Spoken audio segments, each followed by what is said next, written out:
Et oui, l'auto-jugement. Alors, parlons un peu du jugement. Voici la définition du dictionnaire Larousse. Le jugement, c'est l'action de se faire une opinion sur quelqu'un ou sur quelque chose, une appréciation, favorable ou défavorable, qui est portée sur quelqu'un ou sur quelque chose. Cela signifie tout simplement que nos jugements sont en lien avec nous. Par exemple, juger dans un contexte social nous sert à nous distinguer de l'autre en identifiant nos ressemblances et nos différences.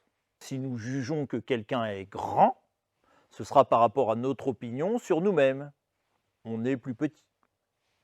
Une personne qui sera de très grande taille, lui, verra l'autre comme plus petit. Juger nous permet de construire notre identité. C'est normal, aucun problème à ça. Alors du coup, au regard de cette définition, qu'est-ce que serait l'auto-jugement?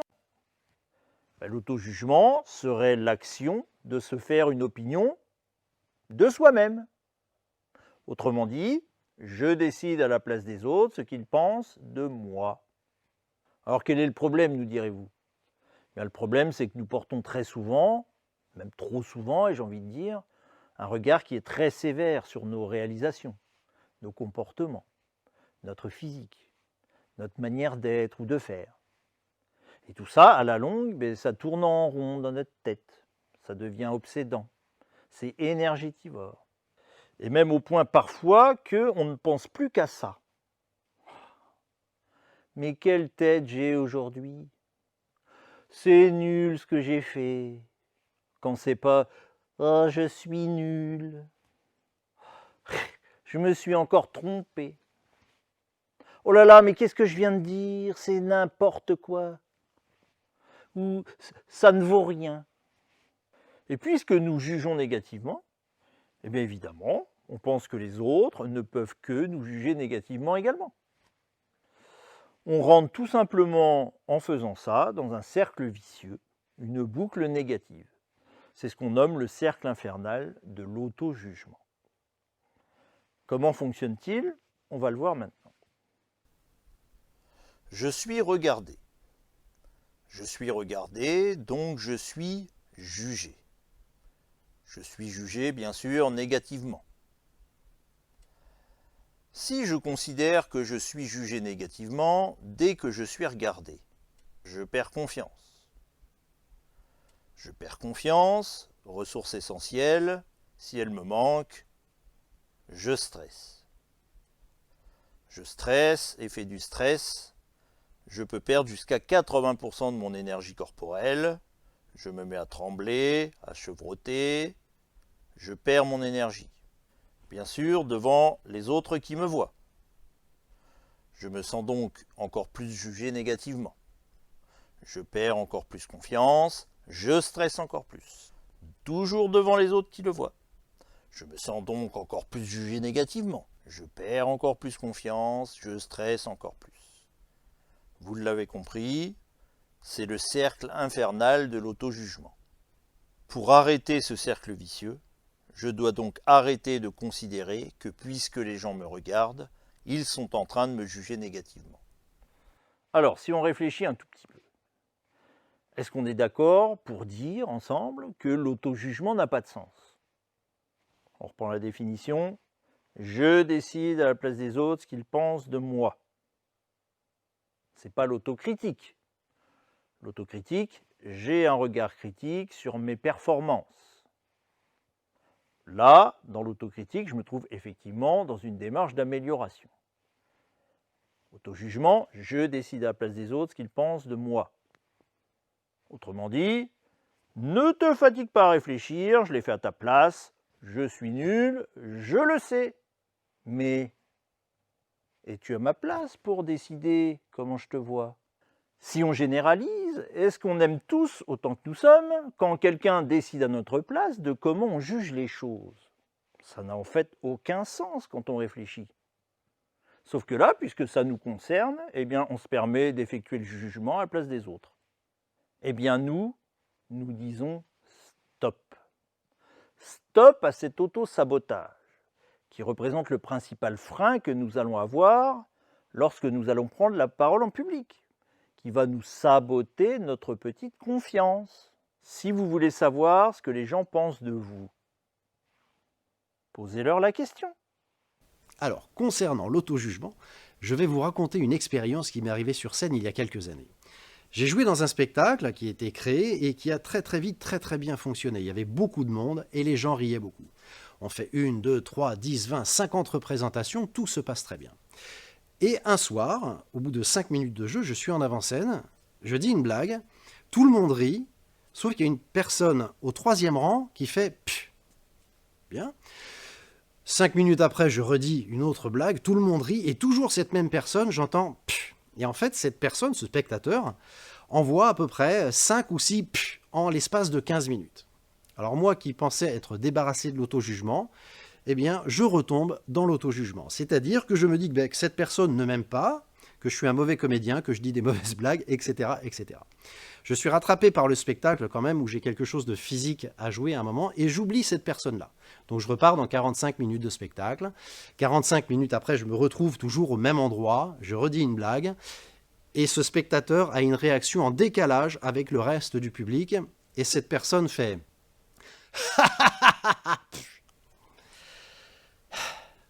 En fait, cette personne-là, à chaque fois qu'elle riait, elle mettait pff à la fin. Pff. Sauf que moi, au tout début, en fait, je n'avais entendu que le pff et pas spécialement le rire. Voilà, j'ai décidé à la place de lui ce qu'il pensait de moi. C'est ça l'auto-jugement, et ça ne sert à rien.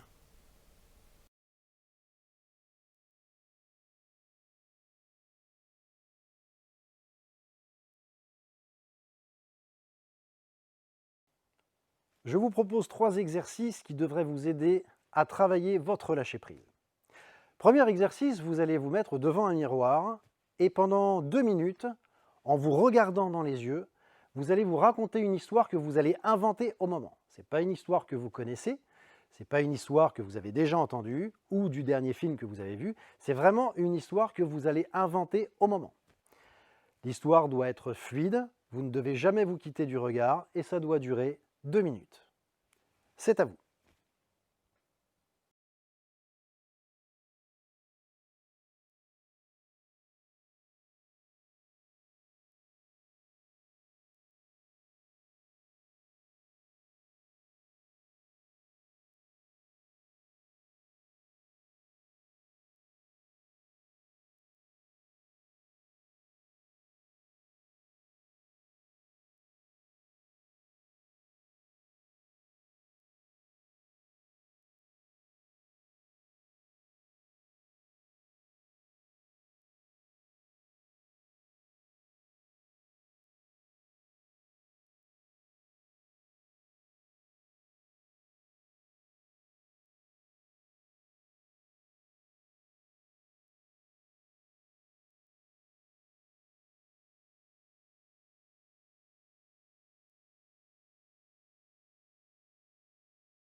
Deuxième exercice.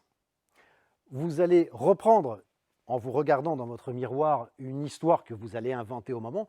Vous pouvez bien sûr changer d'histoire par rapport à tout à l'heure, raconter vraiment l'histoire et les images qui vous viennent à l'esprit au moment où vous la racontez. Sauf que toutes les 10 secondes, vous allez installer des coups de théâtre dans votre histoire, en utilisant le mot « malheureusement » ou « heureusement ». Heureusement, malheureusement.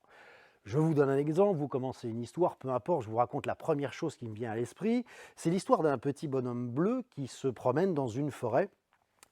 Malheureusement, il était parti chercher des champignons et il a oublié son panier. Heureusement, il a des grandes poches, ce qui fait qu'il va pouvoir mettre tous ses champignons dans ses poches. Malheureusement, ses poches sont trouées, ce qui fait que tous les champignons vont être obligés, etc., etc., etc., etc. Heureusement, malheureusement, heureusement, malheureusement, toutes les 10 secondes. C'est parti pour vous pour 2 minutes.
Troisième et dernier exercice, vous allez raconter une histoire, ce qu'on appelle une histoire dans tous ses états.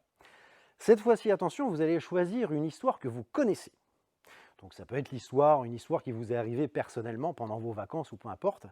Ça peut être l'histoire d'un livre que vous avez lu, l'histoire d'un film que vous avez vu. Vous choisissez par contre une histoire que vous connaissez et que vous maîtrisez bien. Vous allez commencer à raconter cette histoire normalement, comme vous la raconteriez. Et je vais vous donner une liste de mots et d'états physiques ou psychologiques dans laquelle vous allez devoir rentrer toutes les 15 secondes. Il y aura de la joie, de la tristesse, de la timidité, mais il y aura aussi des actions physiques. Peut-être que je peux vous demander de continuer à raconter l'histoire en frappant dans vos mains, en jouant à la pétanque, etc. Vous devez adapter l'état physique ou psychologique à votre histoire. Faites attention. C'est le narrateur qui rentre dans les états. Ce n'est pas l'histoire qui change en fonction de l'état que je vous demande. Faites attention aussi, lorsque je vous donne un état numéro 2, l'état numéro 2 vient remplacer l'état numéro 1. Ne cumulez pas tous les états au fur et à mesure, d'accord? Dès que vous m'entendez dire un état qui soit physique ou psychologique, votre narrateur rentre dans cet état. L'état que je viens vous dire, bien sûr, vient remplacer l'état d'avant. Si par exemple, je vous demande de raconter votre histoire avec de la tristesse, vous racontez votre histoire avec de la tristesse. Si 20 secondes après, vous entendez « en mâchant du chewing-gum », vous arrêtez bien sûr la tristesse et vous racontez votre histoire, bien sûr, en mâchant du chewing-gum, etc. Chaque état que je vous donne vient remplacer le précédent. Bien, je vais vous demander de raconter une histoire, et vous la racontez normalement. Attention, c'est parti.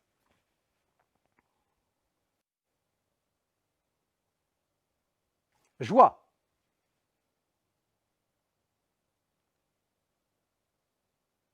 Tristesse. Timidité.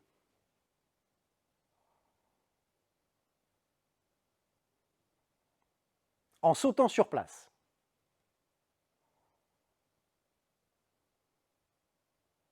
en chantant,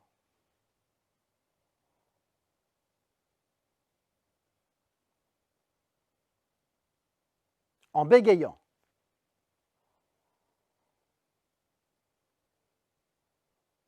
en chuchotant,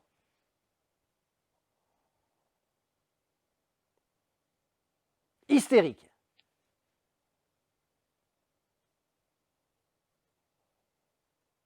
déçu,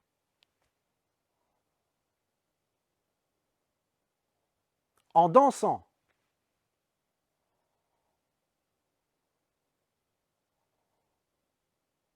normalement,